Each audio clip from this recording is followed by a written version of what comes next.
If I could work that hard, and I made a promise to myself from that day that I was going to work that hard every single day so that when I do retire, I have no regrets. And that was the most important thing for me, is to leave no stone unturned, get better every single day.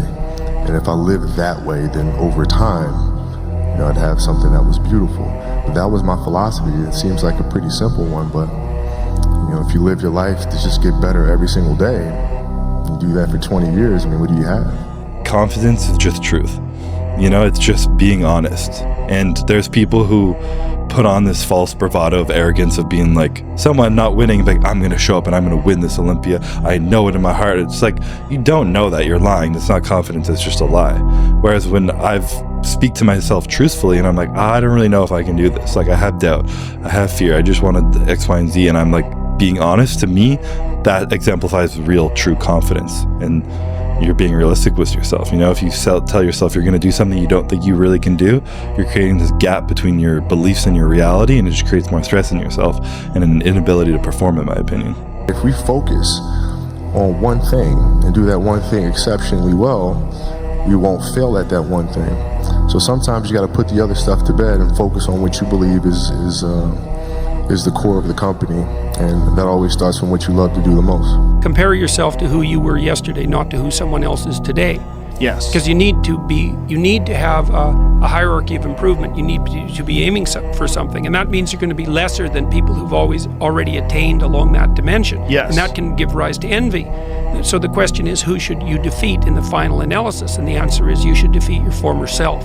You should be constantly trying to do that. And you're the right control for yourself too, because you're the one who's had all your advantages and disadvantages. And so if you want to compete fairly with someone, then you should be competing with you. That's why I have to be so authentic and so real about my own insecurities, my own faults, just being a fucked up person. I'm not the best at anything. I'm not gifted. I'm just driven. I would say when I start to feel fear about something now, I turn it into excitement, because in the past when I've started to feel fear, it's because something big that I've worked hard for that's really important to me has started to come creeping up closer. And there's something beautiful about the human experience of stress and anxiety, nervous, fear, and all those things, and just trying to embrace that and just feel it and sit with it and feel feelings, as we've talked about many times, and that's helped.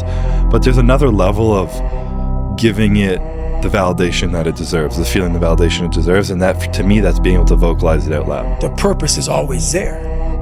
The purpose never leaves us, because the very purpose is you. You are always the purpose. There may be another purpose, like being a SEAL or going to college or whatever, but the main purpose in life is you. So if you wake up in the morning and you don't want to do something, you don't care enough about yourself. And that's what you need to really research is, man, why am I not doing this for myself? Because that is the number one purpose in life, is to better oneself. So that's the only purpose I fucking need. You don't become confident by shouting affirmations in the mirror, but by having a stack of undeniable proof that you are who you say you are. Outwork your self-doubt. You want to be quiet in your mind to see where you want to go, because noise is the ultimate kryptonite. Yeah. Too much noise in your mind, you're not going to be focused on what the task at hand is. You need to work on being a good man. Now, before you throw your hands up, there are a lot of people out there that don't know what it means to be a good man. You need to, first off, you need to get a mindset. Look, I'm not a sheep. I'm taking care of those that, it's a willingness and a mindset. And then you work on the physical side of it. All right, start losing some weight, start going to the gym, start learning some things, study. These are things I'm just giving you a start, and you research, okay? Be dangerous. Third, be educated. Listen, you want to know how to be a man among men? You start following and reading and listening to guys like Jocko Willink, Jordan Peterson, these guys, and start learning. Start reading. And just, the brain is a muscle, and like any muscle, the more you work it, the stronger it becomes. They had the same attitude. Everyone took ownership of their mistakes. Everyone took ownership of the problems.